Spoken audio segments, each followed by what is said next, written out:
Olá! Hoje a gente vai mergulhar num assunto que muita gente acha que conhece, mas que na verdade é cheio de nuances: o transtorno bipolar. A nossa ideia aqui é justamente sair dessa imagem de caos total e encontrar um caminho de controle, de bem-estar. Vamos lá? Essa frase, que é tão comum nos consultórios, captura a essência da coisa, né? A sensação de ser duas pessoas. E não é sobre estar um dia mais feliz, outro mais triste, não. É sobre viver em dois universos que são completamente opostos. Essa dualidade é o nosso ponto de partida. Bom, e o nosso roteiro para entender isso tudo é bem direto. Primeiro, vamos ver o que é essa gangorra do humor. Depois, conhecer os extremos dela, a mania e a depressão. Aí, a gente explora o espectro bipolar, traça um mapa para a estabilidade e, por fim, que é super importante, vamos quebrar alguns mitos. Então, para começar, vamos pensar numa gangorra. Mas não uma gangorra qualquer, uma gangorra totalmente desgovernada. Essa é talvez a melhor imagem para visualizar o que acontece no transtorno bipolar. É uma oscilação de humor que a pessoa simplesmente não controla, sabe? E que leva de um extremo ao outro de um jeito muito intenso. E, gente, não estamos falando de algo raro, não. Pensa só nesse número: 140 milhões de pessoas no mundo inteiro vivem com o transtorno bipolar. É muita gente. A chance da gente conhecer alguém que enfrenta essa batalha é enorme, né?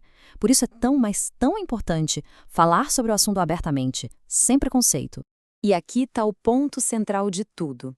Transtorno bipolar não é frescura, não é falha de caráter, não é fraqueza. É uma condição médica real, com causas biológicas neuroquímicas. E essas mudanças de humor não são coisinha de momento. A gente está falando de episódios que duram semanas, às vezes meses inteiros, impactando absolutamente tudo na vida da pessoa. Ok, para entender essa gangorra, a gente precisa conhecer bem os dois extremos dela. De um lado, a mania, que é o topo do mundo, e do outro, a depressão, o fundo do poço. São dois estados de ser que não poderiam ser mais diferentes. E o contraste é absoluto. Na mania, a pessoa pode ficar dias sem dormir se sentindo incrível, cheia de energia, com a mente a 1000 por hora e uma autoconfiança que pode levar a comportamentos de risco. Já na depressão, essa mesmíssima pessoa pode não ter força nem para levantar da cama, sentindo um vazio, uma culpa, uma inutilidade que dói. São literalmente dois mundos dentro da mesma mente. Agora, olha que dado alarmante. Em média, uma pessoa com transtorno bipolar leva 10 anos. 10 anos para receber o diagnóstico correto. Mas por que tanto tempo? Bom, um dos grandes motivos é a dificuldade de diferenciar os vários tipos de transtorno bipolar, e é isso que a gente vai ver agora. Isso é fundamental entender, sabe? Não existe só um transtorno bipolar como se fosse uma coisa só. A condição, na verdade, é um espectro, com diferentes formas, diferentes intensidades, e conseguir entender essas diferenças é o que abre a porta para um diagnóstico preciso e, claro, um tratamento que funciona. O tipo I é aquele mais clássico, o que a gente mais ouve falar. É o do incêndio florestal. A mania que é tão intensa, tão visível, que causa um prejuízo gigantesco na vida da pessoa. Ela perde o senso crítico, pode ter até sintomas psicóticos e muitas vezes a hospitalização é necessária para proteger a própria pessoa. Agora, o tipo 2, esse é mais sutil. É como se fosse um fogo subterrâneo. Ele tá lá queimando por baixo, mas a gente não vê as chamas. A hipomania, que é o polo para cima, é bem mais leve. Muitas vezes a pessoa só parece mais produtiva, mais criativa, mais falante. Pensa no caso do Marcos, o arquiteto. Por anos, o diagnóstico foi só de depressão. Por quê? Porque quando ele tinha esses picos de energia, todo mundo achava ótimo. Mas aí, a depressão voltava. E voltava com tudo. É por isso que o tipo 2 passa batido tantas vezes. E tem também a ciclotimia. Pensa nela como uma versão mais branda, mais constante dessa gangorra. As oscilações estão lá o tempo todo, mas não chegam a ser episódios completos de hipomania ou depressão. Mesmo assim, ao longo do tempo, causam um impacto bem significativo na vida da pessoa. Então, resumindo, a grande diferença entre os tipos está na intensidade do polo alto. No tipo I, a gente tem a mania, que é grave. No tipo 2, a hipomania, que é mais sutil. E na ciclotimia, os sintomas são ainda mais leves, mais crônicos. É essa distinção que vai guiar o tratamento certo para cada caso. Certo, a gente já entendeu o problema, os tipos, as diferenças. Agora vamos para a parte mais importante, a solução. Como é que se navega nesse terreno? Como se encontra o caminho para a estabilidade? E a primeira coisa que todo mundo precisa entender é isto aqui. Receber um diagnóstico de transtorno bipolar não é o fim da linha. Muito pelo contrário, é o começo.